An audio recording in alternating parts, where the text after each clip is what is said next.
அனைவருக்கும் வணக்கம். ஆயக்கலைகள் 64னுள் ஒன்று ஓவியக்கலை. காண்போருடைய கண்ணையும் கருத்தையும் கவர்ந்திழுக்கக்கூடிய ஆற்றல் ஓவியத்திற்கு உண்டு. ஒரு கருத்தை பேச்சாலும் எழுத்தாலும் வெளிப்படுத்துவதைக் காட்டிலும் ஒரு ஓவியத்தால் மிக நுட்பமாக புரிய வைத்துவிட முடியும் என்பது எனது கருத்து. எமது மாணவர்கள் தங்கள் முன் அதை படைப்பார்.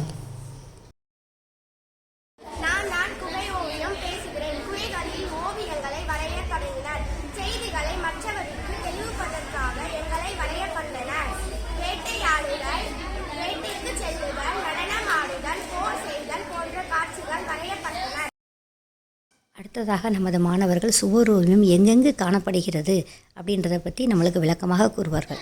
நான் சுவர் ஓவியம் அரண்மனைகள், மண்டபங்கள், கோவில்கள் போன்ற சுவர்களில் எங்களை காண முடியும். இப்போ எமது மாணவர்கள் துணி ஓவியத்தை பார்க்க செல்கிறார்கள். துணி ஓவியம் என்பது பழங்காலத்திலிருந்தே இருந்து கொண்டு வருகிறது. குறிப்பாக சீவக சிந்தாமணி காப்பியத்தில் குணமாலை என்ற தலைவி யானையை பார்த்து பயந்து போன காட்சி சீவக துணியில் வரைந்ததாக புராணங்கள் கூறப்படுகிறது.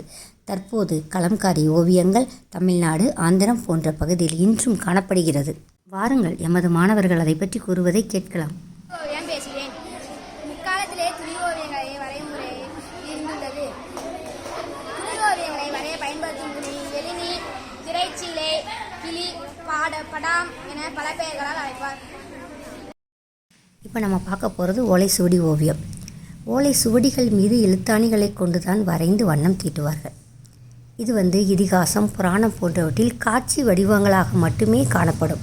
அதாவது பழங்காலத்தில் நடந்த நம்மளுக்கு புராண இதிகாசங்களை நம்மளுக்கு விளக்கக்கூடியதாக இந்த காட்சி அமைந்திருக்கும்.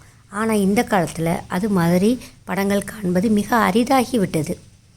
இதை தற்போது எங்கு பார்க்கலன்னா தஞ்சையில் உள்ள சரஸ்வதி மஹாலில் மட்டுமே நம்ம காணக்கூடிய சூழ்நிலையில் உள்ளோம். இதை பற்றி எமது மாணவர்கள் கூறுவதை கேட்கலாமா? நான் ஓலைச்சுவடி ஓவியம். ஓலைச்சுவடிகள் மீது எழுத்தாணிகளை கொண்டு போட்டோ ஓவியமாகவும் வண்ணப்பூச்சி ஓவியமாகவும் எங்களை வரைவார்கள். அடுத்ததாக நம்ம பார்க்க போகிறது தந்த ஓவியம். அதாவது வயதான இறந்து போன யானை இருக்கு இல்லையா, அந்த யானை தந்தங்களை எடுத்துகிட்டு வந்து அதில் அழகாக வண்ணம் பூசி இந்த ஓவியங்களை வரைவாங்க. இது தற்பொருள் கேரள மாநிலங்களில் அதிகமாக காணப்படுது. வாங்க, எமது மாணவர்கள் என்ன கூறுவார்கள் பார்க்கலாமா?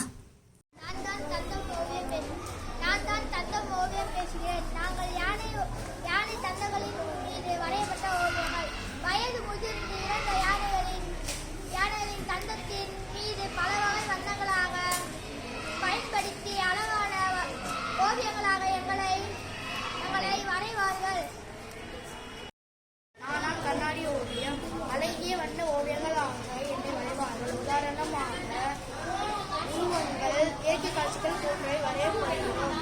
எங்களை உருவாக்கியுள்ள ஓவியர்கள் தஞ்சையில் உள்ளனர். நான் கருத்துப்பட ஓவியம். அரசியலின் கருத்துக்களை எளிதாக வெளிப்படுத்துவதற்கு என்னை பயன்படுத்துவார்கள். இந்திய இதழ்களிலே முதலாக அறிமுகப்படுத்தியவர் பாரதியார். நான் செப்பேடு ஓவியம். முற்காலத்தில் மன்னர்களின் ஆணைகளையும் அரசர் ஆவணங்களையும் செப்பேடு பொறிப்பது வழக்கு. நான் நவீன ஓவியம். ஓவியக்கலையின் மிக புதுமையான வடிவமாக நாங்கள் விளங்குகிறோம். கோடுகளாகவும் கிறுக்கல்களாகவும் நாங்கள் வரையப்படுகின்றோம். பல வண்ண கலவைகளை கொண்டும் எங்களை வரைவார்கள்.